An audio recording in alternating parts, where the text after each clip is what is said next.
Kementerian Kerja Raya.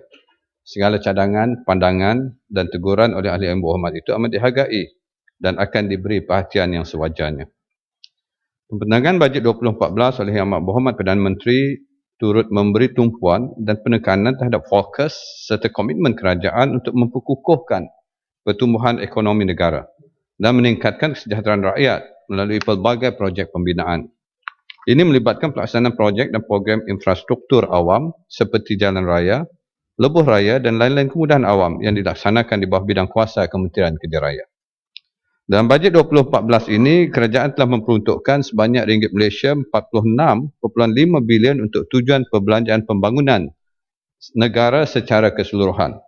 Daripada jumlah tersebut, Kementerian Kerja Raya bakal menerima peruntukan sebanyak ringgit Malaysia 3.58 bilion untuk perbelanjaan pembangunan, di mana 98% daripada peruntukan tersebut akan dibelanjakan untuk tujuan pelaksanaan program jalan raya dan jambatan di seluruh negara. Manakala di bawah peruntukan mengurus pula, kerajaan telah memperuntukkan sebanyak ringgit Malaysia 217.65 bilion secara keseluruhan, di mana daripada jumlah tersebut Kementerian Kerja Raya akan menerima peruntukan mengurus sebanyak ringgit Malaysia 2.6 bilion. Peruntukan mengurus kementerian ini termasuklah ringgit Malaysia 1.34 bilion atau 50% yang akan dibelanjakan untuk tujuan program penyelenggaraan jalan, cerun, bangunan dan kuartus milik Jabatan Kerja Raya ataupun JKR di seluruh negara. Tuan Yang di-Pertua, untuk makluman ahli-ahli yang berhormat, sektor pembinaan di negara ini telah memberikan sumbangan yang besar dan amat signifikan dalam memacu ekonomi negara kepada keluaran dalam negara kasar ataupun KDNK. Ini kerana industri pembinaan punya faktor kesan peganda dan rantaian yang luas, di mana ia berperanan menjadi pemangkin kepada pertumbuhan sektor-sektor ekonomi yang lain. Pada tahun 2014, industri pembinaan negara dijangka akan terus kukuh dengan penawaran unjuran sebanyak 9.6%. Untuk rekod, sektor pembinaan telah menyumbang sebanyak 3.5% pada nilai keseluruhan keluaran dalam negara kasar ataupun KDNK pada tahun 2012. Anggaran 37% pada tahun 2013 dan diunjurkan 3.9% pada tahun 2014. Prestasi baik ini didorong oleh kerancakan pelaksanaan pelbagai projek kerajaan, khususnya projek-projek di bawah rancangan Malaysia ke-10 dan program transformasi ekonomi ataupun ETP seperti projek My Rapid Transit ataupun MRT, projek pembangunan bersepadu penapisan minyak dan petrokimia ataupun RAPID, projek pelabuhan Kuantan dan pelaksanaan projek-projek lebuh raya baru seperti lebuh raya pantai barat dari Taiping ke Banting. Tuan Yang di-Pertua, saya ingin mengucapkan terima kasih kepada beberapa orang ahli berhormat yang amat prihatin dengan membangkitkan isu berkaitan jalan persekutuan, sama ada secara umum atau spesifik di kawasan masing-masing. Saya akan cuba memberikan maklum balas secara ringkas tentang isu-isu yang dibangkitkan itu. Walaupun isu mengenai projek-projek yang spesifik sebenarnya boleh dibangkitkan oleh yang berhormat semasa perbahasan di peringkat jawatan kuasa kelak. Ahli yang berhormat Marang telah membangkitkan mengenai status projek lebuh raya Pantai Timur Fasa 2 ataupun singkatannya LPT2 di Terengganu dan bilakah ia boleh disiapkan dan digunakan sepenuhnya oleh pengguna. Untuk makluman ahli yang berhormat, projek LPT2 ini dijangka akan siap sepenuhnya pada bulan September 2014. Pada masa kini, projek tersebut mencatatkan kemajuan pembinaan fizikal keseluruhan sebanyak 90%. Untuk keselesaan para pengguna, kerajaan telah dan akan melaksanakan pembukaan LPT2 secara berperingkat. Ini merujuk pada laluan LPT2 bagi jajaran di sebelah utara, iaitu dari persimpangan Bukit Besi ke persimpangan Kuala Terengganu sepanjang 72 km yang telah dibuka sejak bulan Ogos 2011. Di samping itu, kerajaan juga merancang untuk membuka laluan dari persimpangan Parker ke persimpangan Bukit Besi sepanjang 30 km lagi kepada pengguna selewat-lewatnya pada akhir tahun ini. Manakala untuk jajaran lain di sebelah selatan, ia akan dibuka apabila keseluruhan projek sepanjang 184 km ini disiapkan pada bulan September 2014 nanti, insyaAllah. Ahli berhormat dari Marang juga membangkitkan mengenai projek Jalan Simpang Pulai Lodging, Gua Musang, Kuala Berang yang didakwa gagal untuk disiapkan hingga kini. Untuk makluman Dewan ini, Pembinaan projek tersebut telah dimulakan sejak tahun 1990 lagi dan ia dibuat secara berfasa. Ini kerana ia melibatkan kos yang tinggi, iaitu melebihi ringgit Malaysia 2 bilion bagi jarak keseluruhan jalan sepanjang hampir 300 km. Projek ini melintasi 4 negeri iaitu Perak, Pahang, Kelantan dan Terengganu, di mana ia melalui kawasan bentuk muka bumi yang berbukit bukau. Oleh itu, pembinaan projek ini perlu mengambil kira aspek kejuruteraan jalan yang dibuat secara terperinci dan ini tentulah memakan kos dan mengambil tempoh masa yang panjang. Setakat ini, kerajaan telah siap membina 6 daripada 10 pakej yang terlibat dengan jarak 155 km iaitu dari Simpang Pulai Perak ke Kuala Betis di Gua Musang, Kelantan. Pada masa kini, satu pakej sedang dalam peringkat pembinaan iaitu pakej dari Aring ke Sempadan Negeri Terengganu yang dijangka akan siap pada tahun hadapan. Manakala 3 lagi pakej iaitu pakej dari Kuala Jeneris ke Tasik Kenyir, pakej dari Kampung Teris ke Kuala Telemung dan pakej menaik taraf jalan dari Kuala Betis ke Gua Musang masih dalam peringkat perancangan dan akan dipohon untuk kelulusan agensi pusat dalam rolling plan ke-10 yang akan datang. Tuan Yang Ketua, ramai di kalangan ahli berhormat yang membangkitkan cadangan dan permohonan projek-projek jalan raya sama ada pembinaan jalan raya baru atau menaik taraf jalan raya sedia ada. Antaranya ahli berhormat dari Gerik mencadangkan naik taraf jalan raya di sekitar Pengkalan Hulu termasuk ke sepadan Malaysia, Thailand, di Betung. Ahli berhormat dari Merbuk telah membangkitkan cadangan projek membina jambatan baru menghubungkan Tanjung Dawai ke Padang Merdeka, Pantai Merdeka. Ahli berhormat dari Merbuk juga membangkitkan cadangan projek menaik taraf jalan negeri dari Pekan Tanjung Dawai ke Merbuk ke Bedong, di Merbuk ke Bedong, Kedah. Ahli berhormat dari SIK membangkitkan isu kesesakan jalan negeri dari Pekan Jeniang ke SIK melalui Banjaran Bukit Enggang. Ahli berhormat dari Kampar membangkitkan keperluan menaik taraf jalan Kampar Gopeng dan jalan Kampar Tapah. Dan ahli berhormat dari Kuala Langat mencadangkan projek menaik taraf jalan Kuala Langat Dengkil. Untuk maklumat ahli yang berhormat, cadangan projek-projek bangkitkan itu sememangnya telah diambil perhatian oleh kementerian ini untuk tindakan selanjutnya. Permohonan cadangan projek-projek tersebut akan dipertimbangkan oleh kementerian ini daripada aspek kewajaran projek sebelum ia dikemukakan pada agensi pusat untuk pertimbangan dan projek dalam tempoh rolling plan ke-10 yang akan datang. Walau bagaimanapun, ahli-ahli berhormat sebenarnya boleh membantu kementerian untuk mempercepatkan pelaksanaan projek berkenaan, iaitu melalui sokongan daripada pihak kerajaan negeri masing-masing. Sokongan kerajaan negeri ini diperlukan demi memastikan projek berkenaan berada pada senarai projek yang berkeutamaan tinggi untuk dilaksanakan di negeri tersebut. Ini kerana kadang-kadang projek dipohon oleh ahli-ahli berhormat itu bukanlah menjadi prioriti atau keutamaan di peringkat negeri. Dan yang Ketua, ahli berhormat di Kuala Langat pula telah membangkitkan mengenai jalan persekutuan 5 iaitu Banting ke Kelang yang kini telah mengalami kesesakan. Untuk maklumat ahli berhormat, kerajaan sentiasa berusaha bagi meningkatkan tahap keselesaan pengguna jalan raya di negara ini. Ini termasuklah di kawasan yang berhormat di Kuala Langat yang turut menerima tempias pembangunan pesat berikutan daripada kesan pembangunan di kawasan berhampiran seperti pusat pentadbiran kerajaan di Putrajaya dan lapangan terbang antarabangsa Kuala Lumpur ataupun KLIA. Sehubungan itu, sebagaimana pengumuman oleh Yang Berhormat Perdana Menteri yang juga Menteri Kewangan semasa ucapan bajet 2014 tempoh hari, kerajaan telah bersetuju untuk membina lebuh raya pantai barat dari Taiping ke Banting atau juga lebih dikenali sebagai WCE, West Coast Expressway. Lebuh raya sepanjang 316 km ini merupakan alternatif bagi mengurangkan kesesakan di Jalan Persekutuan 5 atau FT05 dari Banting ke Kelang. Projek lebuh raya ini akan dibina menerusi gabungan kaedah penswastaan dan juga konvensional. Pembinaan fizikal WCE dijangka dimulakan pada tahun hadapan dan siap sepenuhnya dalam tempoh 60 bulan. Tuan Yang Ketua, ahli berhormat dari Kuarta Tinggi pula telah membangkitkan mengenai keperluan pembinaan jalan yang selesa dari Kuarta Tinggi ke Pengerang, Johor. Untuk makluman ahli berhormat, kerajaan sebenarnya telah meluluskan projek menaik taraf jalan persekutuan FT092 dari Bandar Penawar ke Sungai Rengit, Kuarta Tinggi, Johor dalam rolling plan ketiga, rancangan Malaysia ke-10. Projek dengan anggaran kos banyak ringgit Malaysia 289 juta itu telah dibahagikan kepada dua package, iaitu package A dan package B. Package A ialah merujuk pada skop projek menaik taraf jalan sedia ada 2 lorong 2 hala kepada jalan berkembang 4 lorong 2 hala mengikut piawaian JKR R5 sepanjang 14.6 km, termasuk menaik taraf persimpangan bermula daripada penghujung Lebuh Raya Sinai Desaru sehingga ke CNH 14600.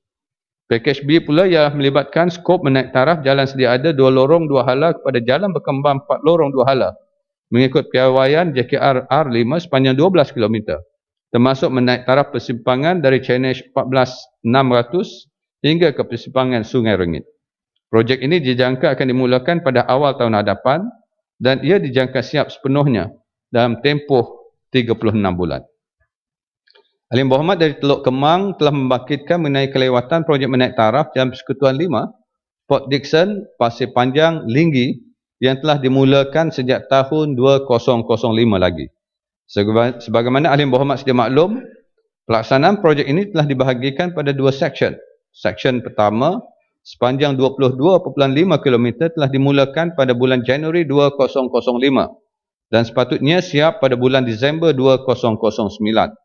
Kontrak ini telah 2 kali ditamatkan iaitu pada bulan Jun 2010 dan Jun 2013. Berikutan kegagalan pihak kontraktor untuk memenuhi obligasi kontrak. Pada masa kini JKR sedang dalam proses untuk melantik kontraktor penyiap yang baru bagi meneruskan baki kerja yang terbengkalai. Berdasarkan perancangan, kontraktor yang baru dijangka akan mula memasuki tapak pada bulan Mac 2014 dengan tempoh jangka siap kerja 12 bulan. Manakala untuk Seksyen 2 pula, projek sepanjang 10.5 km ini telah dimulakan pada bulan Jun 2005.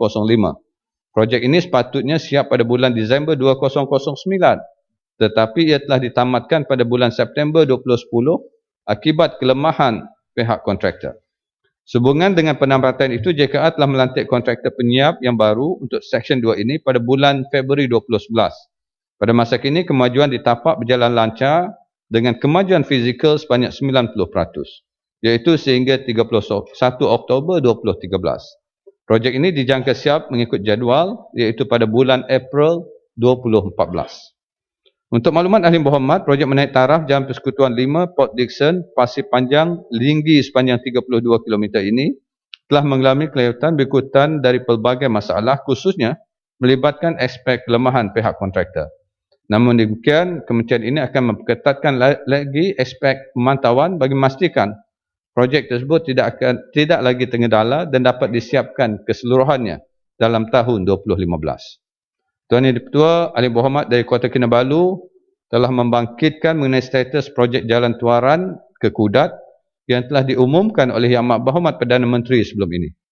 Untuk makluman Ahli Berhormat, projek tersebut sememangnya telah diluluskan dalam rolling plan yang ketiga Rancangan Malaysia ke-10 di bawah kementerian ini. Pada masa kini, projek berkenaan dan peringkat kajian kemungkinan atau feasibility study dengan izin dan ia dijangka akan siap pada akhir tahun ini. Sehubungan itu, kerajaan akan meneliti hasil kajian tersebut terlebih dahulu sebelum memutuskan penetapan jajaran dan kos projek bagi pelaksanaan projek ini. Ahli Berhormat dari Kota Kinabalu juga telah membangkitkan mengenai status membina dan menaik taraf jalan utama di sekitar Kota Kinabalu. Untuk makluman Ahli Berhormat, kementerian ini telah mengenal pasti cadangan projek membina jalan Kota Kinabalu Outer Ring Road sepanjang 50 km. Skop projek ini termasuklah menaik taraf Jalan Tun Fuad Stevens atau jalan pesisir pantai Kota Kinabalu sepanjang 10 km dan membina 4 persimpangan bertingkat di laluan tersebut, iaitu menaik taraf Jalan Lintas Kota Kinabalu dan menaik taraf Jalan Sulaman Universiti Malaysia Sabah. Cadangan projek Jalan Kota Kinabalu Outer Ring Road ini akan dilaksanakan secara berperingkat berikutan yang melibatkan kos yang tinggi, iaitu dianggarkan sebanyak ringgit Malaysia 1.1 bilion. Untuk makluman Ahli Berhormat, kerajaan pada bulan Julai 2013 yang lalu telah meluluskan peruntukan sebanyak 262 juta ringgit untuk sebahagian skop menaik taraf Jalan Lintas Kota Kinabalu. Projek ini dijangka akan dimulakan pada tahun 2014 Manakala untuk sebahagian lagi skop Jalan Kota Kinabalu, Outer Ring Road yang lain, ia akan dipohon dalam rolling plan yang akan datang. Tuan Yang Ketua Ahli Berhormat dari Batu Sapi yang telah membangkitkan mengenai kualiti penyelenggaraan jalan persekutuan yang dilaksanakan oleh syarikat konsesi penyelenggaraan jalan. Sebagaimana ahli yang berhormat dan ahli-ahli dewan sekalian telah sedia maklum, penyelenggaraan jalan persekutuan di negara ini telah diswastakan oleh kerajaan secara berperingkat, iaitu mulai tahun 2001 untuk Semenanjung Malaysia dan 2003 untuk Sabah, Sarawak dan wilayah persekutuan Labuan. Kontrak penswastaan ini telah dibahagikan mengikut zon untuk tempoh konsesi selama 15 tahun. Keseluruhan kerja-kerja penyelenggaraan jalan persekutuan oleh syarikat konsesi yang terbabit itu pula perlu mematuhi piawaian prestasi yang telah ditetapkan sebagaimana dalam perjanjian konsesi. Sehubungan itu, jika terdapat sebarang pelanggaran terhadap terma-terma kontrak, kerajaan melalui Jabatan Kerja Raya atau JKR akan mengeluarkan laporan ketidakpatuhan atau Non-Conformance Report, NCR. Ini termasuklah membuat pemotongan kadar harga bayaran bulanan pada syarikat konsesi yang berkenaan. Mengenai penyelenggaraan Jalan Batu Sapi dan Jalan Sibuga di Sandakan, untuk makluman ahli berhormat Batu Sapi, kedua-dua jalan tersebut ialah jalan negeri dan ia diselenggara oleh syarikat konsesi penyelenggaraan yang dilantik oleh kerajaan negeri. Manakala untuk Jalan Kota Kinabalu, Sandakan pula, jalan tersebut sememangnya terletak di bawah bidang kuasa kementerian ini. Pada masa kini terdapat beberapa projek naik taraf jalan yang sedang dilaksanakan di laluan tersebut, iaitu di lokasi kilometer 13.6 hingga kilometer 25.9, kilometer 36 hingga kilometer 47 dan kilometer 44.6 hingga kilometer 52.6. Sehubungan itu, kementerian ini akan mempertingkatkan aspek pemantauan kualiti penyelenggaraan jalan di laluan berkenaan bagi memastikan keselesaan pengguna. Ahli berhormat dari Serikir pula telah membangkitkan mengenai status projek jalan penghubung Serikir dan Tanjung Manis. Untuk makluman ahli berhormat, perancangan dan juga perincian sedang dilaksanakan. Namun apa-apa cadangan projek tersebut tertakluk juga kepada kelulusan kerajaan negeri dari segi jajaran dan skop kerja. Ahli yang berhormat dari Lebaran pula telah membangkitkan status pelaksanaan projek membina jalan pintasan Lebaran Sandakan, Sabah. Untuk makluman ahli berhormat, skop projek ini ialah untuk membina jalan baru 4 lorong 2 hala sepanjang 25 km dengan reka bentuk piawaian JKR R5. Projek ini akan dilaksanakan secara berperingkat dan dibahagikan pada 4 pakej. Kelulusan rolling plan ketiga rancangan Malaysia ke-10 ialah sebanyak ringgit Malaysia 92.5 juta bagi maksud pelaksanaan pakej pertama. Status projek ini pada masa kini ialah di peringkat penyediaan dokumen tender. Berdasarkan perancangan tender, ianya dijangka akan diiklankan pada 25 November 2013 manakala pelaksanaan fizikal projek pula akan dimulakan pada tahun hadapan. Tuan Yang Dipertua, isu mengenai pelaksanaan projek menaik taraf jalan persekutuan Pen Borneo di Sabah dan Sarawak telah menarik perhatian ramai kalangan ahli-ahli berhormat semasa sesi perbahasan tempoh hari. Antaranya ahli berhormat Sipitang, Bandar Kuching, Stampin, Sibu, Lanang, Seri Aman, Serikir, Sibuti, Kenawit, Lawas, Ratok, Tenom dan juga Kota Kinabalu. Sebagaimana ahli-ahli Dewan yang mulia ini telah sedia maklum, kerajaan telah meluluskan peruntukan sebanyak 500 juta ringgit Malaysia untuk jalan Pen Borneo dan pengumuman bajet 2014 tempoh hari. Ini membuktikan komitmen dan janji kerajaan bagi meningkatkan kualiti sistem jalan raya utama di Sabah dan Sarawak. Perancangan untuk membina dan menaik taraf jalan Pen Borneo sepanjang 2,239 km ini akan dibuat secara peringkat sehingga tahun 2025. Untuk makluman ahli berhormat, pecahan peruntukan 500 juta ringgit tersebut akan dibelanjakan untuk tujuan pelaksanaan projek mengikut senarai keutamaan projek yang kini sedang dirundingkan dengan agensi pusat dan juga kerajaan negeri. Untuk permulaan peruntukan cash flow sebanyak 500 juta yang diluluskan dalam bajet 2014 ini adalah memadai bagi tujuan melaksanakan projek-projek jalan Pen Borneo yang kritikal, terutama di kawasan-kawasan yang kerap berlaku kemalangan. Tuan Yang Dipertua, Ahli Yang Berhormat dari Kuala Terengganu telah membangkitkan isu berkaitan kelemahan pemantauan projek yang dilaksanakan oleh Jabatan Kerja Raya. Untuk makluman Ahli Yang Berhormat, kementerian ini daripada masa ke semasa sentiasa berusaha.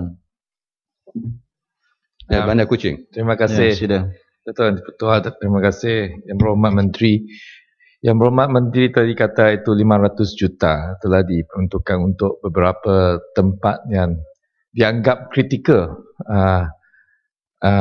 Jalan yang kritikal di Pen Borneo Highway. Bolehkah Yang Berhormat sebutkan apa-apa yang akan diadakan?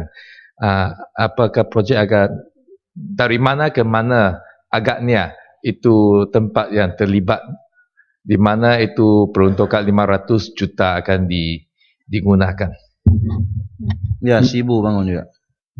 Sila. Menteri, saya mau tanya, sebelum ini kementerian pun ada cakap ada peruntukan 380 juta digunakan untuk membina 95 overtaking lanes along the Pen Borneo Highway. Adakah ini juga sebahagian daripada 500 juta ini? Kerana setakat ini saya tidak ada tengok 95 overtaking lanes. At the moment, tidak ada. Ya, Menteri dah faham. Terima kasih Yang Berhormat Bandar Kuching dan juga Yang Berhormat Sibu. Seperti mana saya katakan tadi, perancangan yang dilaksanakan mengikut perbincangan di antara Central Agency dan juga Kerajaan Negeri. Keutamaan yang diberikan ialah pertama sekali untuk kita menyediakan lorong-lorong memotong. Peruntukan sebenarnya telah dimulakan tahun lepas lagi. Kalau sekarang ini Yang Berhormat Bandar Sibu pergi daripada Bintulu ke Miri, sudah ada berapa overtaking lane, sudah pun dah siap sebenarnya. Malangnya mungkin belum menggunakan jalan darat. Nanti mungkin bulan 1 tahun depan kita boleh sama-sama lah kita meninjau daripada Kuching sampai ke Limbang untuk melihat apakah perkembangan yang telah dibuat. Dan saya begitu yakin sudah berapa jalan-jalan sudah saya tahu ada sebahagian ada buat, tapi kamu sekejap, saya belum habis menjawab. Bagi chance saya menjawab dulu. Sudah berapa peringkat sudah pun dilaksanakan. Dan peruntukan keseluruhan sebenarnya setakat ini kalau kita melihat, kalau dimasukkan peruntukan yang akan kita dapat, ini keseluruhan yang mungkin akan dapat kita keseluruhan untuk Pen Borneo ini saja 857 juta sebenarnya. Bermula daripada tahun lepas yang sebahagiannya telah kita naik taraf, termasuklah juga kalau kita melihat jambatan di Tabuan, persimpangan Tabuan, all the flyovers, itu adalah sebahagian daripada jalan Pen Borneo untuk di Bandar Kuching dan Stampin. Dan Bandar Kuching yang dapat dulu. Kalau kita lihat penambahbaikan sebahagian daripada proses yang kita jalankan. Dan keutamaan kita sekarang inilah untuk menangani area yang kritikal, terutama yang kerap berlaku kemalangan, dan juga jalan-jalan yang mempunyai kesesakan, keperluan dari segi lalu lintas yang banyak. Kalau itu akan diberi keutamaan, dan perinciannya sudah pasti akan diumumkan tahun lepas, tahun akan datang. Ya. Okey, Bandar Sibu. Bukan saya cakap 95 overtaking lanes. Saya belum tengok semua itu 95.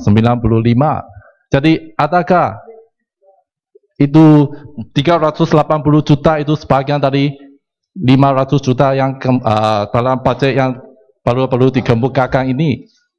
Ya, Menteri dah jawab tadi. Kita dah mulakan projek ini 2012 lagi untuk Pen Borneo. Yang 500 adalah diumumkan untuk sebahagian daripada peruntukan cash flow kita untuk 2014 nanti. Keseluruhan projek yang telah dikenal pasti sebenarnya di Sabah dan Sarawak 109. 74 telah siap pada 2012 dan juga 2013. Termasuk sebahagian daripada overtaking lane. Dan ianya berterusan. Dan berterusan ini, itu yang saya katakan tadi. Saya boleh pelawar Yang Berhormat Bandar Sibu untuk sama-sama mengikuti saya nanti untuk kita jelajahi Trans Borneo itu daripada Kuching sehinggalah ke Sabah. Jadi kita dapat melihat keseluruhan pelaksanaannya. Ya, cukuplah Bandar, cukuplah Sibu. Akhir soalan yang akhir. Saya mau Menteri menjelaskan adakah 500 juta ini cukup untuk menaik taraf, kerana daripada jawapan dari kementerian untuk menaikkan taraf Pen Borneo Highway ini memerlukan 12.6 bilion untuk Sarawak saja. Jadi 500 juta ini juga telah dijelaskan oleh berapa Menteri. tahun untuk menghabiskan naik taraf Tuan Pen Yang Borneo Betul, Highway. saya kira pembahasan ini sudah pun dibahas dan saya dah respon. Dah jawab tadi. Dah respon bahawa perancangan kita ialah untuk menyiapkan dalam berperingkat. Dan dalam peringkat itu kalau katakan 500 juta, sebenarnya kalau kita calculate nanti keseluruhan projek ini peruntukan yang kita terima lebih daripada apa yang ada kalau kita gabungkan. Sebab itu saya katakan tadi, kalau kita gabungkan daripada tahun lepas dan hingga tahun ini, kita sebenarnya akan ada peruntukan sebanyak 857 untuk kita belanjakan. Sudah pasti kalau kita nak ikutkan perancangan 22 bilion untuk menyiapkan daripada Kuching sehingga ke Sabah, memang kalau ikut berdasarkan 500 memang tidak cukup.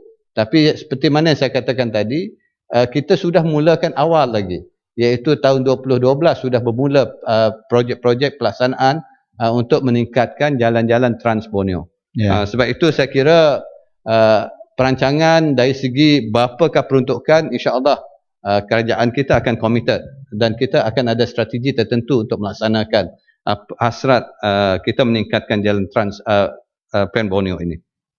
Tuan Yang Di-Pertua,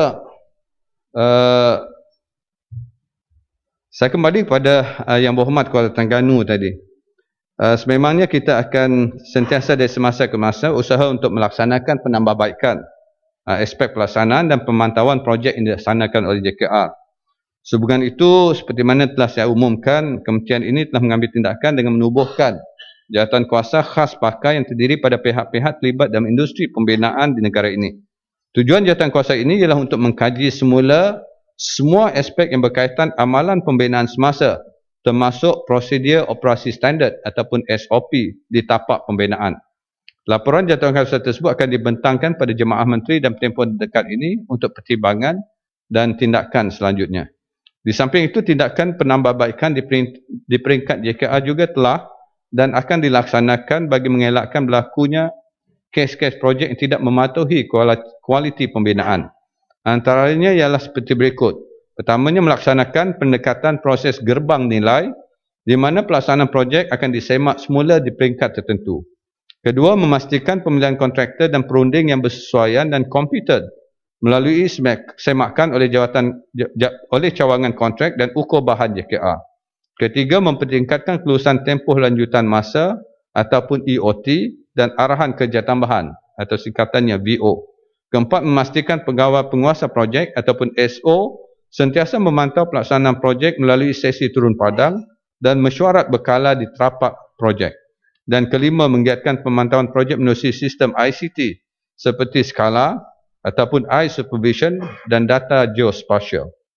Tuan Yang Di-Pertua, Ahli Berhormat dari Tanah Merah pula mencadangkan supaya tindakan diambil terhadap kontraktor yang gagal menyiapkan projek mengikut jadual yang ditetapkan. Untuk makluman Ahli Berhormat, terdapat beberapa bentuk tindakan yang boleh diambil oleh kerajaan terhadap pihak kontraktor atau perunding yang didapati Kuala Terengganu bangun. Terima kasih, terima kasih Menteri Kerja Raya atas perubahan jawatan kuasa untuk memantau kerja-kerja pengawasan. Tapi sebaik-baiknya biarlah perunding yang asal mengawasi projek-projek yang dijalankan. Saya ingin memaklumkan di sini pada Menteri Kerja Raya tentang kerja penambakan muka kuala Sungai Terengganu yang sepatutnya diletak di bawah JPS sekarang ini telah dipindahkan kepada JKR. Di situ letaknya di atas arahan Kerajaan Negeri Terengganu. Dan sedarkah bahawa kementerian yang patut bertanggungjawab sepatutnya adalah di bawah jabatan JPS. Siapakah yang akan bertanggungjawab jika apa-apa berlaku di dalam kes penambakan muka kuala Sungai Terengganu ini kerana tidak ada detail hydro study dan EIA dijalankan seperti diminta oleh pihak berkuasa sendiri. Saya mendapat pengesahan daripada JPS dan juga Kementerian Alam Sekitar bahawasanya kerja-kerja hydrostudy yang diwajibkan kerana sebelum pada ini dah 180 ekar ditambung di muka Kuala dan kawasan ini merupakan dengan izin kawasan yang amat sensitif dan mungkin akan timbul bahaya kepada penduduk dan pengundi-pengundi Kuala Terengganu. Jadi siapakah yang akan bertanggungjawab kalau bukan JPS yang mengawal kerja-kerja dalam sungai? Inilah maksud saya, biarlah orang yang sepatutnya menjaga dan kenapa kerajaan negeri meminta JKR dan bukan JPS menjaga kawasan yang amat sensitif. Dan saya dapat pengesahan bertulis daripada JPS dan Kementerian Alam Sekitar. Terima kasih. Terima kasih, Berhormat Mulia. Ini adalah isu baru yang dibangkitkan dan agak spesifik. Maka saya tidak akan dapat memberi respon. Yang keduanya, ianya dalam bidang kuasa kerajaan negeri. Dan kalau dibawa peringkat ini pun, kita tidak boleh untuk campur tangan dalam urusan yang telah ditetapkan oleh kerajaan negeri. Oleh itu, saya mencadangkan Yang Berhormat Mulia untuk membawa perkara ini ke peringkat negeri melalui wakil-wakil rakyat di peringkat negeri untuk mungkin dikemukakan sama ada kepada Dewan Undangan Negeri ataupun mahupun berjumpa dengan Setiausaha Kerajaan Negeri untuk melihat dan memperincikan perkara tersebut. Dan sebagaimana kita sedia maklum, JKR di peringkat negeri pun dalam bidang kuasa kerajaan negeri, kecuali dalam pemilihan pegawai teknikal saja yang mereka akan minta pandangan daripada kerajaan pusat untuk pelantikan. Itu saja. Sebab itu ianya bukan dalam bidang kuasa kementerian kami, tapi pandangan itu boleh kami sampaikan pada peringkat negeri untuk kita pantau. Ya, maksud saya ia melibatkan dua kementerian yang berletak di pihak pusat dan saya rasa ini merupakan satu isu yang mungkin akan melibatkan keselamatan kerana kita tahu sekarang ini musim tengkujuh di Filipina, Vietnam dan sebagainya amatlah ekstrim orang katakan, dan ini adalah satu kemungkinan yang mungkin akan berlaku. Itu saja yang saya ingin highlight di sini supaya harapnya kementerian berkenaan akan tegas di dalam bidang kuasa, biarlah ahli yang sebenarnya menjaga kawasan yang spesifik. Terima kasih. Terima kasih Berhormat Mulia. Saya akan bermaklum dan insya-Allah kita akan melihat kepada apa yang telah dibangkitkan dan untuk memperincikan dari segi bidang kuasa dan siapa sebenarnya ada peruntukan ini daripada Kerajaan Persekutuan dan dilaksanakan di peringkat kerajaan negeri. Kita akan telitikan. Saya kembali pada Yang Berhormat Tanah Merah. Untuk makluman Ahli Berhormat, terdapat beberapa bentuk tindakan yang boleh diambil oleh kerajaan terhadap pihak kontraktor atau perunding yang didapati melakukan kesalahan, termasuk yang gagal menyiapkan kerja sebagaimana ditetapkan dalam kontrak. Antara tindakan tersebut ialah seperti pengandungan lesen, pembatalan lesen, penarikan taraf Bumiputera dan tindakan senarai hitam syarikat berkenaan. Tindakan senarai hitam kontraktor dan perunding boleh dibuat oleh badan-badan kawal selia profesional yang terlibat seperti Lembaga Industri Pembinaan Malaysia CIDB, Lembaga Jurutera Malaysia LGM, Lembaga Arkitek Malaysia LAM dan Lembaga Juruukur Bahan Malaysia LGBM. Manakala untuk kontraktor Bumiputera pula, senarai nama kontraktor itu boleh disenarai hitamkan oleh Pusat Khidmat Kontraktor ataupun PKK singkatannya. Tindakan senarai hitam ini dilaksanakan setelah agensi berkenaan menerima pengesahan daripada JKR. Senarai kontraktor dan perunding terbabit kemudian akan dikemukakan kepada pihak perbendaharaan untuk tujuan rekod melalui sistem pangkalan data berpusat dan kemudian akan dibuat hebahan melalui surat perkeliling perbendaharaan. Ini bagi memastikan kontraktor atau perunding terlibat tidak lagi dibenarkan memasuki sebarang tender atau projek kerajaan pada masa hadapan. Berdasarkan rekod kementerian ini, bagi tempoh dari tahun 2009 hingga 2012, sebanyak 119 syarikat kontraktor telah dikenakan tindakan senarai hitam akibat daripada kegagalan untuk menyiapkan kerja sebagaimana yang ditetapkan dalam kontrak. Manakala pada tahun ini saja, iaitu sehingga 31 Oktober 2013, sebanyak 32 syarikat kontraktor lagi telah dikenakan tindakan senarai hitam berikutan kegagalan menyiapkan kerja. Lesen pendaftaran kontraktor itu akan dikeluarkan daripada senarai hitam setelah kontraktor terbabit berjaya membuktikan pengesahan daripada agensi atau jabatan yang terlibat bahawa mereka akan antara lain telah menyelesaikan tuntutan ganti rugi jika ada akibat daripada penambatan kontrak berkenaan. Tuan Ketua, Ahli Yang Berhormat dari Petaling Jaya Selatan telah membangkitkan mengenai status terkini dan maklumat berkaitan projek penswastaan Lebuh Raya Kinara Damansara atau singkatannya KIDEX. Untuk maklumat Ahli Berhormat, projek penswastaan Lebuh Raya KIDEX merupakan salah satu daripada 7 cadangan projek Lebuh Raya baru diumumkan oleh Yang Amat Berhormat Perdana Menteri semasa pembentangan dokumen rancangan Malaysia ke-10 di Dewan Rakyat pada 10 Jun 2010 dan pembentangan bajet 2011 pada 15 Oktober 2010. Projek ini melalui jajaran yang telah dikenal pasti yang akan menghubungkan Kinrara ke Damansara.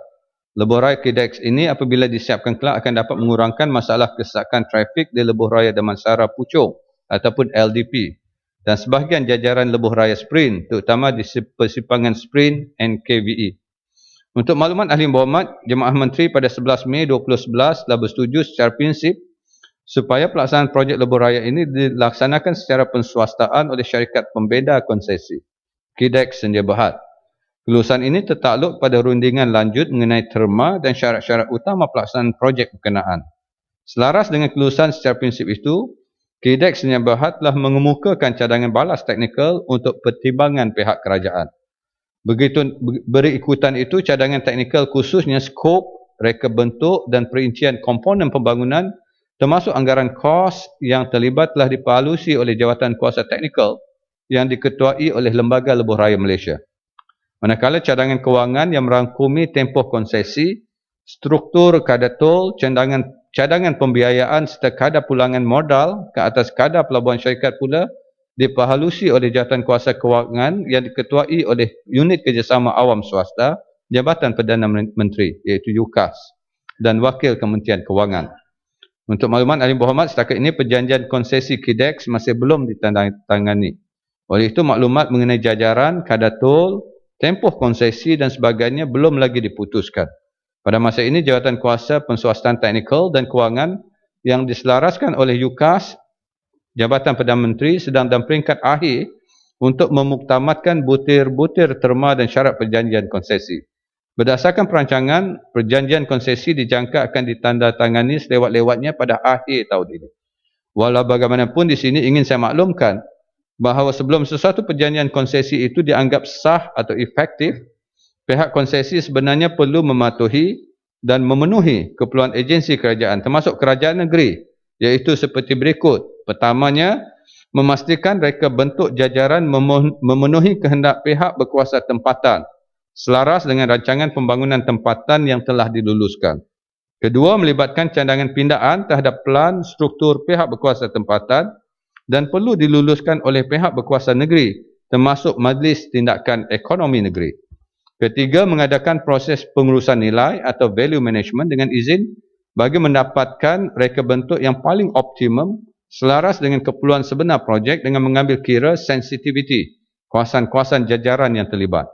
Dan yang keempat, mengadakan public opinion survey dengan izin, iaitu tinjauan pandangan orang ramai mengenai sokongan atau bantahan terhadap pembinaan sesuatu Lebuh Raya itu. Untuk makluman Ahli Berhormat Petaling Jaya Selatan, projek penswastaan Lebuh Raya KIDEX ini telah dibentangkan kepada Kerajaan Negeri Selangor dan cadangan projek ini telah dipersetujui oleh Kerajaan Negeri menerusi Surat Majlis Tindakan Ekonomi Negeri Selangor atau MTS bertarikh 23 Februari 2012. Dan yang kedua, Ahli Berhormat dari Badan Baru pula telah membangkitkan mengenai kadar tol jambatan kedua Pulau Pinang, iaitu sama ada kadar tol tersebut akan PJ Selatan. Jelasan sikit. So tadi Yang Menteri kata konsesi ni akan ditandatangani pada akhir tahun ni. Sekarang bulan November.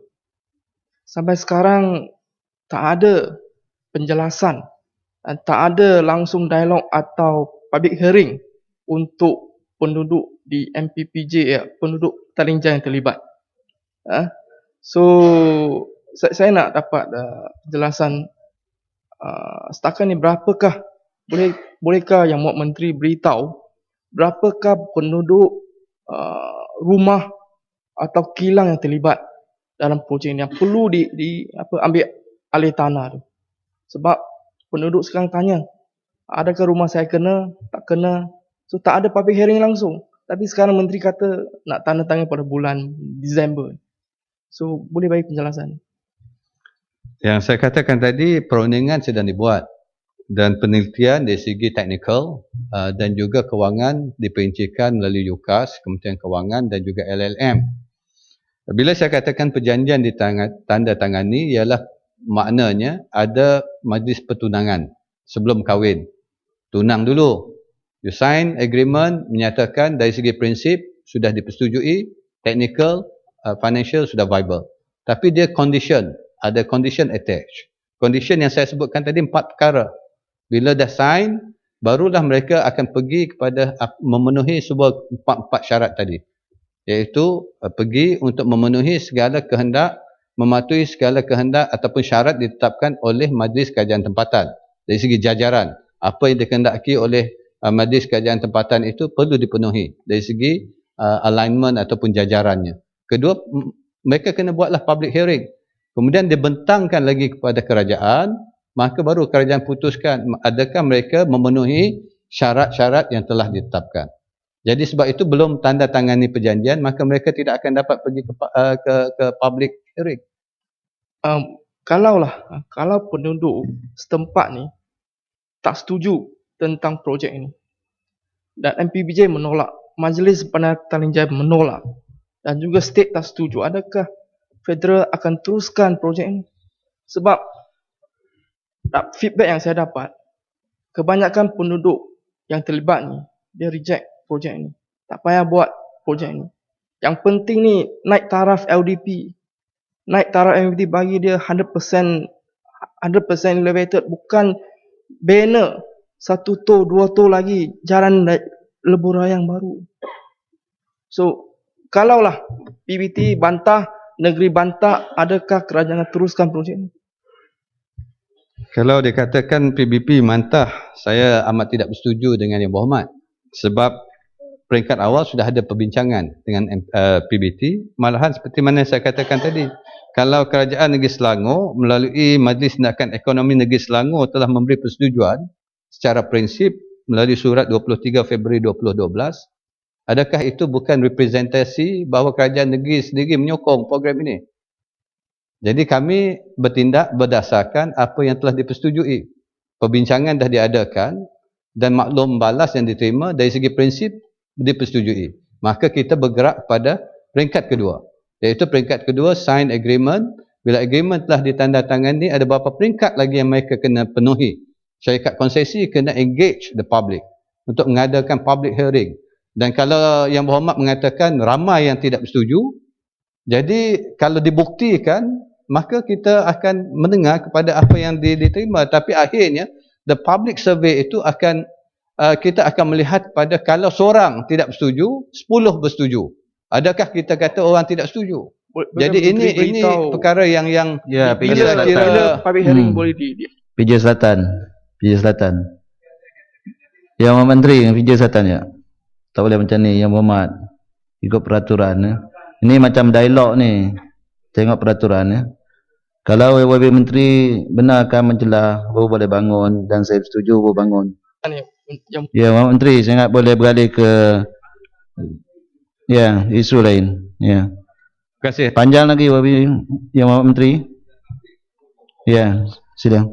Seperti mana saya katakan tadi, ujung tahun ini baru sign agreement. Kemudian mereka kena penuhilah syarat ditetapkan dalam perjanjian itu nanti. Dan kita akan pastikan bahawa keseluruhan syarat-syarat atau prasyarat ditetapkan dalam perjanjian mesti dipatuhi sebelum sebarang keputusan dipenuhi, dan ianya akan diputuskan oleh Kabinet sama ada akan meneruskan projek ini ataupun tidak. Tuan Ketua Ahli Berhormat daripada Bayan Baru membangkitkan mengenai kadar tol jambatan kedua Pulau Pinang. Iaitu sama ada kadar tol tersebut akan diselaraskan dengan tol jambatan pertama dan bilakah tempoh konsesi tol untuk jambatan pertama akan tamat. Untuk makluman Ahli Berhormat, sehingga 31 Oktober 2013, projek membina jambatan kedua Pulau Pinang telah mencatatkan kemajuan 99%, iaitu dijangka akan siap keseluruhannya pada akhir tahun ini. Berdasarkan perancangan, jambatan tersebut akan dibuka pada lalu lintas pada bulan Januari 2014. Mengenai kadar tol yang bakal dikenakan kepada pengguna, untuk makluman Ahli Berhormat, kadar tol yang akan dikenakan kepada pengguna akan diputuskan oleh kerajaan sebaik saja selesai menimbangkan kertas memorandum Jemaah Menteri mengenai perkara ini yang akan dibentangkan oleh Kementerian Kejayaan dalam tempoh masa terdekat ini. Sehubungan itu, penetapan kadar tol jambatan kedua Pulau Pinang sama ada mengikut kadar yang telah ditetapkan oleh perjanjian konsesi atau diselaraskan dengan kadar tol di jambatan pertama akan hanya dapat ditentukan selepas mendapat persetujuan Jemaah Menteri kelak. Mengenai tempoh tamat konsesi kutipan tol untuk jambatan pertama Pulau Pinang, untuk makluman Ahli Berhormat, perjanjian konsesi tambahan PLAS yang ditandatangani pada November 2011 telah menetapkan antara lain tiada kenaikan kadar tol bagi lebuh raya di bawah kendalian PLAS untuk tempoh selama 5 tahun, iaitu dari tahun 2011 hingga 2015. Dan tarikh tamat konsesi untuk kesemua lebuh raya tersebut diselaraskan ke 30 Disember 2038. Menerusi penstrukturan semula ini, kadar kenaikan tol selepas tahun 2015 untuk lebuh raya PLAS telah diselaraskan pada 5% untuk tempoh setiap 3 tahun berbanding 10% untuk setiap 3 tahun berdasarkan perjanjian konsesi yang terdahulu. Walau bagaimanapun, jambatan pertama Pulau Pinang terkecuali daripada kenaikan kadar tol ini dan kadar tol semasa di jambatan tersebut akan terus kekal sehingga tamat tempoh konsesi. Ahli Berhormat dari Bakri pula telah membangkitkan cadangan supaya projek pelebaran jalan melibatkan tambahan lorong bagi lebuh raya utara selatan PLAS untuk dilaksanakan di Johor, khususnya di sekitar Johor Bahru. Bayan Baru. Terima kasih Menteri kerana datang jawab soalan saya. Saya rasa terima kasihlah kepada kerana jawab sendiri. Dan untuk Jabatan Kedua Pulau Pinang, kita tahu bahawa ada pelbagai masalah seperti yang telah jambatan runtuh. Dan kes ini saya nak tahu, adakah kontraktor tersebut diambil tindakan, apakah tindakan yang diambil ke atas mereka, dan akhir sekali adalah apakah punca sebenarnya jambatan tersebut runtuh. Terima kasih. Yang Berhormat, Bayan Baru bukan jambatan, sebenarnya rem yang menghubungkan jambatan kedua Pulau Pinang. Rem maksud saya. Okey. Dan seperti mana saya jawab dulu, siasatan bila berlaku kemalangan semasa kontrak sedang berjalan adalah dalam bidang kuasa Department of Safety and Health di bawah Kementerian Sumber Manusia. Ianya bukan dalam bidang kuasa kementerian kami. Cuma kementerian kami akan menghantar pegawai teknikal untuk membuat penilaian untuk tujuan supaya kita akan dapat mengetahui dan belajar daripada kesilapan yang berlaku sebab CIDB di bawah bidang kuasa kami. Supaya kita dapat mencari kaedah bagaimana kita dapat sentiasa memperbaiki kaedah pelaksanaan kontrak. Dan apakah hasil itu tertakluk kepada bidang kuasa Kementerian Sumber Manusia. Dan saya tidak tahu di mana kedudukannya sebab mereka terpaksa mengambil tindakan mahkamah untuk dibuktikan di mahkamah, sebab itu biasanya hasilan siasatan mereka tidak akan didedahkan kepada publik sehinggalah mahkamah membuat keputusan. Apa-apa keputusan setelah mereka mengambil tindakan sama ada kepada professional bodies ataupun kepada kontraktor yang terlibat. Sebab itu saya tidak akan dapat menjawab soalan tersebut, bukan di bawah bidang kuasa saya. Jadi untuk itu, untuk maklumat Ahli Berhormat, cadangan menaik taraf PLAS dibuat berdasarkan pada kadar pertumbuhan trafik dan tahap perkhidmatan trafik, iaitu level of service dengan izin di sesuatu kawasan lebuh raya itu. Sebagai contoh, pada masa kini kerajaan bersetuju untuk menaik taraf laluan PLAS di sekitar Lembah Kelang menerusi projek pelebaran lorong keempat akibat dari level of service laluan berkenaan telah mencapai kategori F, iaitu sesak. Pada masa kini laluan PLAS di selatan terutama di Johor masih lagi berada pada kategori C dan D, iaitu terkawal, kecuali pada musim perayaan tertentu dan musim cuti persekolahan, di mana kesesakan berlaku berada pada tahap yang minimum. Tuan Ketua, akhir sekali Ahli Berhormat SIK membangkitkan cadangan supaya kerajaan menambah baik dan memperkasakan pentadbiran JKR di setiap daerah. Ahli Berhormat telah memberi contoh JKR daerah SIK yang tidak mempunyai jurutera daerah sendiri, dan pentadbiran JKR SIK pula terpaksa berkongsi bangunan pentadbiran dengan JKR Kuala Muda. Untuk makluman Ahli Berhormat, pentadbiran JKR di peringkat negeri dan daerah termasuk emolumen dan hal ehwal logistik ialah perkara dasar yang terletak di bawah bidang kuasa kerajaan negeri.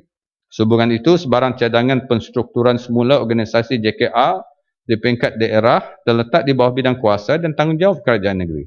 Cadangan penstrukturan semula itu telah perlu dipersetujui oleh kerajaan negeri terlebih dahulu sebelum dipertimbangkan dan diluluskan oleh Jabatan Perkhidmatan Awam. Peranan Kementerian Kerja Raya pula ialah untuk mengisi kekosongan pejawatan bagi bidang pengurusan dan profesional, iaitu PNP, dan sokongan teknikal mengikut waran perjawatan yang diluluskan oleh JPA. Walau bagaimanapun, kementerian ini bersedia untuk berbincang dengan kerajaan negeri jika terdapat keperluan yang mendesak berkaitan cadangan penstrukturan semula pejawatan dan atau berkaitan dengan isu-isu logistik. Ini bagi memastikan struktur organisasi JKR di setiap daerah termasuk di daerah SIG sentiasa berada dalam keadaan selesa dan dapat memberikan perkhidmatan yang lebih baik kepada orang ramai. Tuan Yang Ketua, setakat ini sajalah penjelasan yang dapat saya berikan mengenai isu-isu yang telah dibangkitkan sepanjang tempoh bahasan. Sekali lagi saya mengucapkan terima kasih kepada semua ahli yang berhormat yang telah mengemukakan pertanyaan dan membangkitkan isu-isu yang berkaitan dengan Kementerian Kerja Raya. Kementerian akan mengambil perhatian dan tindakan ke atas perkara yang telah dibangkitkan. Mana-mana pertanyaan yang tidak sempat dijawab akan diambil perhatian untuk tindakan susulan. Terima kasih. Ya, terima kasih.